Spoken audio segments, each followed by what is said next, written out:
Hey now, welcome to another edition of the Inside BS Show. I am Dave Lorenzo, and this is show number 794. Today's show is all about the 5 things every family business CEO should know before doing succession planning. So here's the thing.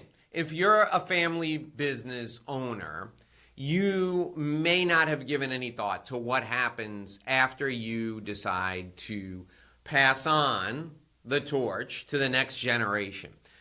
But succession planning is so much more than that. Family business owners think that succession planning and exit planning are the same thing, and they really aren't. Succession planning is thinking about the key leaders in your organization. So who the leader of your finance division is, who's your CFO right now, who's going to replace the CFO if they decide they want to retire, who's going to replace the CFO if they resign and find another job, who would take over for the CFO if he or she had to leave for 3 to 6 months because they were ill, or if someone in their family was ill. That's what succession planning is. You need to have someone in line for the chief operating officer role, your role as CEO, the CFO role, the head of sales and marketing. You need to have people in line for each of those positions. And you need to be thinking about who the next up would be if those people had to step out of the business temporarily or permanently. So here are the 5 things you should think about if you're the CEO of a family business and you want to get succession planning right. The first thing you should think about is you should think that succession planning is not just retirement planning. Succession planning is about planning for contingencies. So if somebody is sick, if somebody needs to take time off, if somebody needs to be out of the business for a short or a long period of time, who's the next person to fill that role? What is the job description like? What are the core competencies? And who's the next person that could fill it? When it comes to your role as the CEO of the family business, who's the person that could step in and make the day-to-day decisions for your business? And who's a person that could do the long-term planning for your business?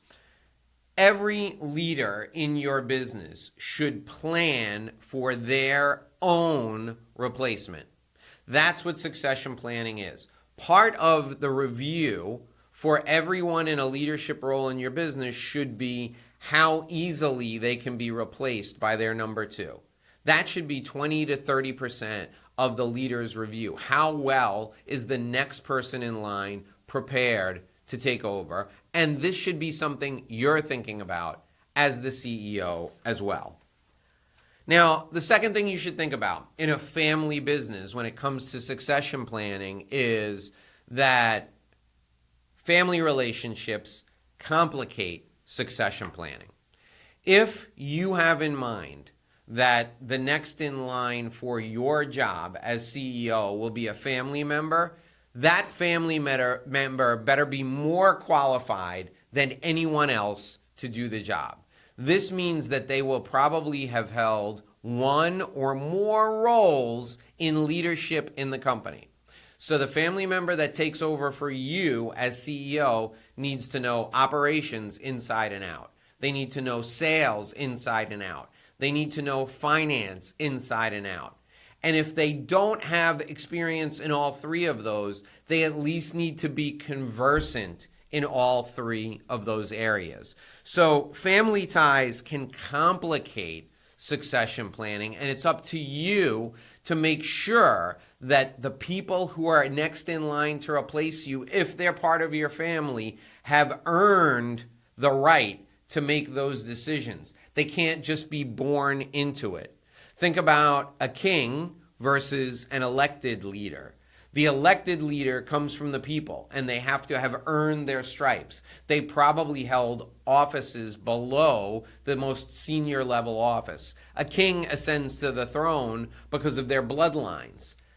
You don't want to replace yourself with a king. You want to replace yourself with someone who has earned, in everyone's eyes, the right to be there. The third thing you need to think about when it comes to succession planning is culture.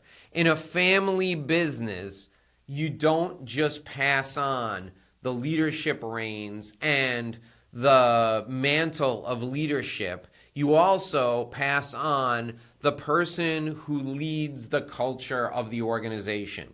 So the person who takes your place as the CEO should be the most empathetic person in the company. Why? Because since you've started the company or since you've led the company for a long period of time, most of the people who've joined the company respect you because you were there when they were hired.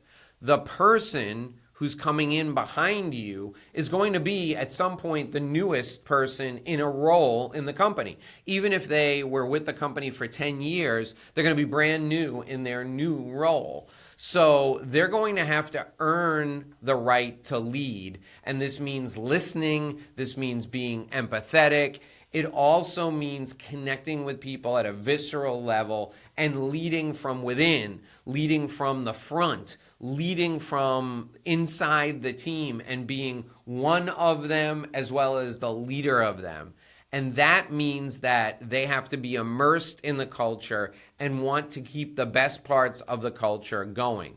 So when you're thinking about succession, whether it's for your role as CEO or for the CFO or Chief Operating Officer or Head of Sales, you need to think about the culture of each of those areas and make sure that the next person in is going to strengthen the culture and not destroy the culture in any way. The fourth thing you should think about when it comes to succession planning is, for you specifically as the CEO and owner, the tax implications. There are tax implications for you personally, there are tax implications for the company, and then there are tax implications for the person that takes over after you, especially if it's a family member. You want to connect with an estate planning lawyer, you want to connect with an estate planning you want to connect with a tax accountant as well. And you want to look at the implications of you divesting yourself of any interest in the company because there's tax implications to that. There are some things you can do here in the United States within the tax code that can really shield you from tax consequences of selling your shares in a company, but you have to plan at least 5 years in advance for that. I highly encourage you to join us here on the Inside BS show on Mondays when we meet with Harry Sandrowski. This is what he does. He helps business owners mitigate the tax consequences, minimize the tax consequences of selling their shares in a business. You need to listen to him. You need to find your person to help you think this through because succession planning has tax implications. Fifth and finally is communication. Transparency among your leadership team is essential for good succession planning. So you need to have conversations with everyone on your leadership team about what the succession planning process looks like. And the reviews that they're doing with their employees should include getting them ready for their next potential role. And your job is to get everyone ready to fill the gaps that you may leave behind if you decide to take a week off, a month off, a year off, or if you decide to step down from the company altogether. Succession planning is not necessarily exit planning. It is contingency planning for the next up in each role. It's also planning for the future to fill any talent gaps that arise. We are here every single day with a brand new episode of the Inside BS Show. Every morning at 6 a.m. on YouTube, every morning at 6 a.m. on Spotify, every morning at 6 a.m. on Apple Podcasts, and wherever you get your podcasts. Do us a favor. Subscribe to the show by going to getinsidebs.com, getinsidebs.com. You can get a daily email with the updates right there. I'm Dave Lorenzo. We'll see you back here again tomorrow.